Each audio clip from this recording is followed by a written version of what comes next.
Old Tafo Zongo, one of the most commercially vibrant suburbs of Kumasi.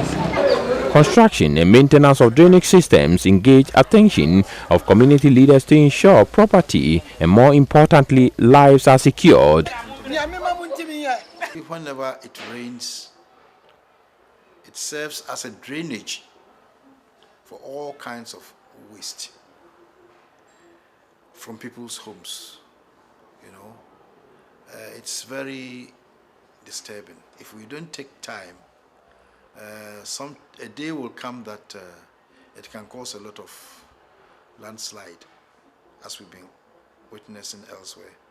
Any government that comes to power would come and look at the gutter. It has been our problem, and we keep asking who at all would come and construct this gutter for us. If you look around, this is the biggest gutter in Old Tafo community. We have information that the Bokara has already been given to contractors to work on. Yes, he's right. In May 2013, officials from the Ghana Hydrological Service Department, together with the Member of Parliament, came here to inspect the level of damage caused. The acting director at the Ghana Hydrological Service Department then, Hibot Osei, told me in an interview, government had allocated funds for the construction of the drainage after 3 months of survey and design works. Let's listen to exactly what he said in that interview. A similar problem at the Zongo area. Okay, so we assessed it, and luckily government has been able to make available some funds which we can use this year to start the projects here. We decided to come here to see the situation on the ground, and that's why we are here. And by looking at the situation here, I see it's a very big problem which we need to tackle very soon. So I have instructed my officer in Kumasi and his team to start immediately survey works, which will help us to do the design. It is unclear whether the survey and design works were done or not, and why the drainage system was not constructed is still a mystery. Some main streets of the Zongo have received a facelift, but many more are yet to see the light of the day. The predominantly Muslim society also has a fair share of commercial activity on which many families survive. I'm a Faiz Shaibu, but people know me, I call Achiarige, Old Tafo. Government are not bring animals to us. We have Musi people are abroad, they are bringing the animals, and then we buy them from them.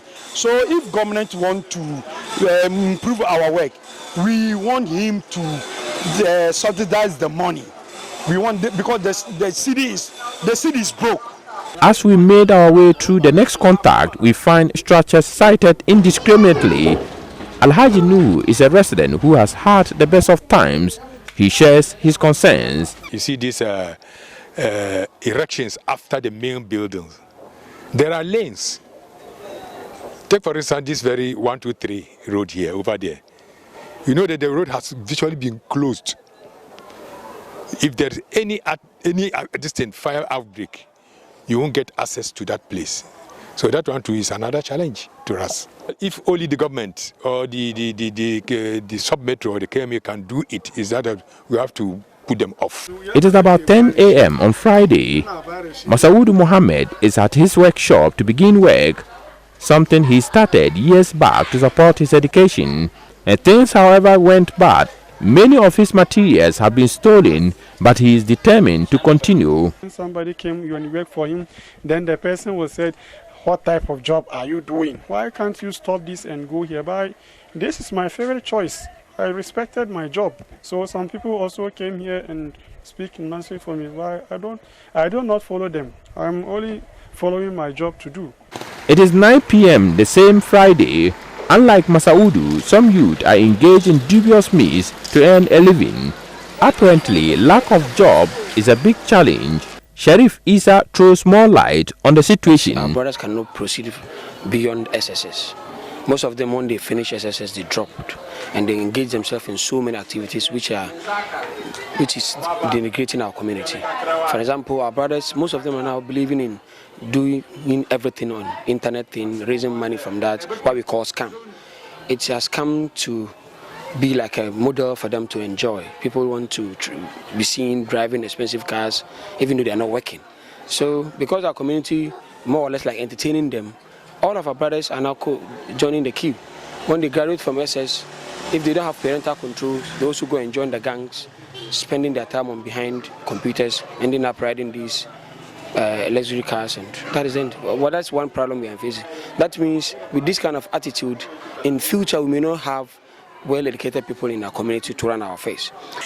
Residents here are taking charge of their destiny in their hands in the face of flooding by clearing the drainage, struggling on poor roads, increasing unemployment rate, poor structural layout, among others. What is good for the goose, they say, is good for the gander. That is the feeling among residents as government rolls out the Zongo Development Fund meant to change the destiny of people living in the Zangos. Mahmud Mohammed-Nurudeen reporting.